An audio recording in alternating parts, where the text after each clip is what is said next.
Yes, we are still coming to you from the National Heroes Acre, and this is the burial of National Hero Comrade Dube. Now, from 1965 to 1972, Comrade Dube was PF ZAPU's representative to the United Nations, North and South America, while he's based in the New York. Joining us to talk more about the life of Comrade Dube is the chairman of the Zimbabwe National Liberation War Veterans Association, Ambassador Chris Muchangwa. Ambassador Muchangwa, what can you tell us about Comrade Dube?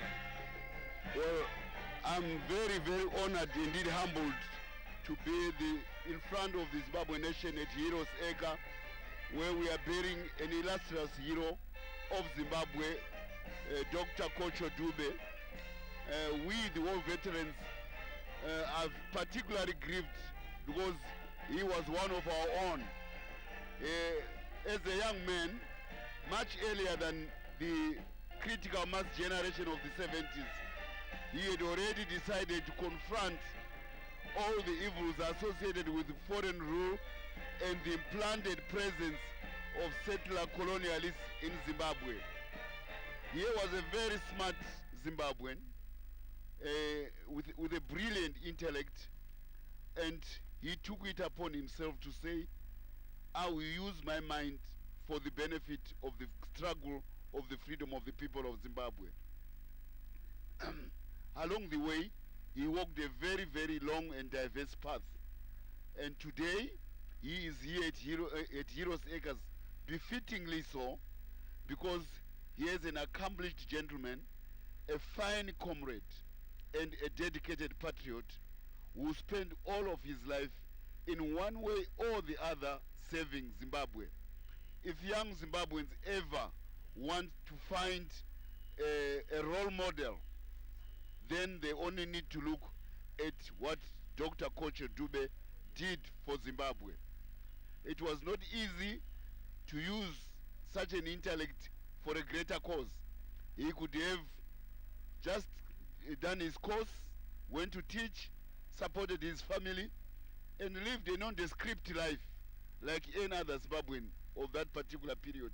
He could have been a teacher, he could probably have been a demonstrator, an armed domain, all those mundane, ordinary professions reserved for the black African in colonial Rhodesia.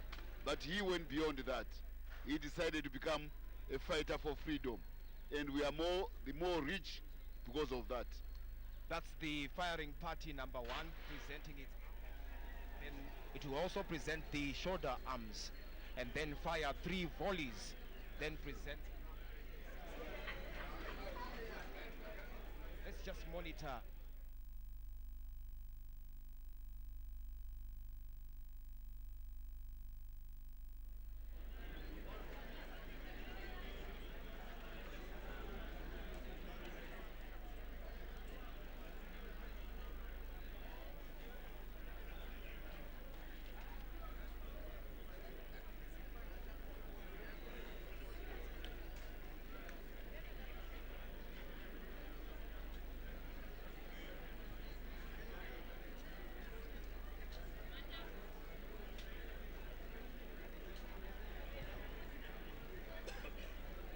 That's the coffin, which is just being lowered into the grave, as we still talk to the chairman of the Zimbabwe National Liberation War Veterans Association, Ambassador Chris Muchangwa. Now, during his tenure of office, would you say relations between Zimbabwe and other countries improved? How did the relations stand during his tenure of office? Well, Dr. Kocho Dube was among the pioneer diplomats of Zimbabwe. We never had diplomats before because we were colonized people, so we had to build our diplomatic service from scratch. And there he was, after working so hard for Zimbabwe, for its freedom, he decided to project the country on the international stage. And it is courtesy of the flair, the diplomatic flair of the likes of Dr. Kocho Dube, that Zimbabwe's standing globally is so high.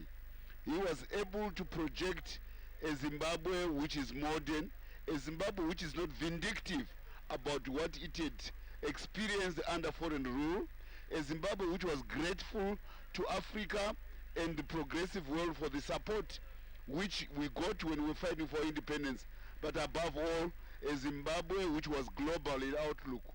We know we people sometimes overlook this. We, the comrades from the liberation struggle, we trained in many different countries of the world. As a result, when we fought, we combined the experiences from diverse countries. And it is also a distinctive feature of the war veterans that we are very global in outlook, because we come, we got to experience foreign cultures at a very important chapter in the history of our country, and we're able to learn from them and graft it into the outlook which has been able to make Zimbabwe become such an open-minded, accessible country.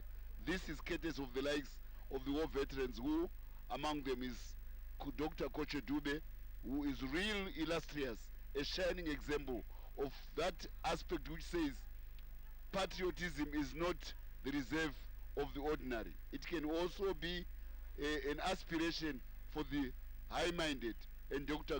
Kocho Dube was a very smart and high-minded individual. That was the minister, as you can see in your screen, the Minister of Religion, just leading a prayer there. And as we move forward, just before his death, Comrade Dube had emphasized that as the nation moves forward, they should focus on the economy. What's your take, Comrade Mchangwa? It's natural. It actually demonstrates the scalability of the likes of the war veterans like Dr. Dube. When the struggle needed to throw stones and confront white racist police, he was there. When the struggle needed to take up arms and confront a well-armed, recalcitrant settler regime, he was there. When the struggle wanted to be projected on the international stage, he was there.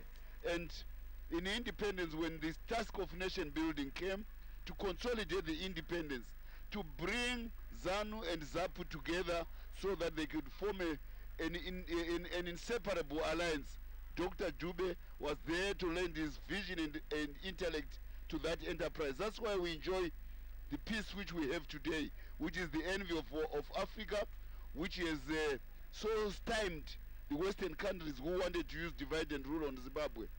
Now we have the challenge of an economy which has been flawed by hyperinflation and a ferocious attack by our detractors and enemies in the West. We have won the battle, especially after 31 July, and there was Dr. Kocho Dube projecting his intellect to the future. He was a man who was absolutely scalable. He could be in the village, he could be in the heights of the skyscrapers in New York, he could be before the Pope at the Vatican, and there he was, always able to do what is best and to project that which is fine about being Zimbabwean. For Zimbabwean young people, here is your role model, Dr. Kocho Dube. That was the chairman of the Zimbabwe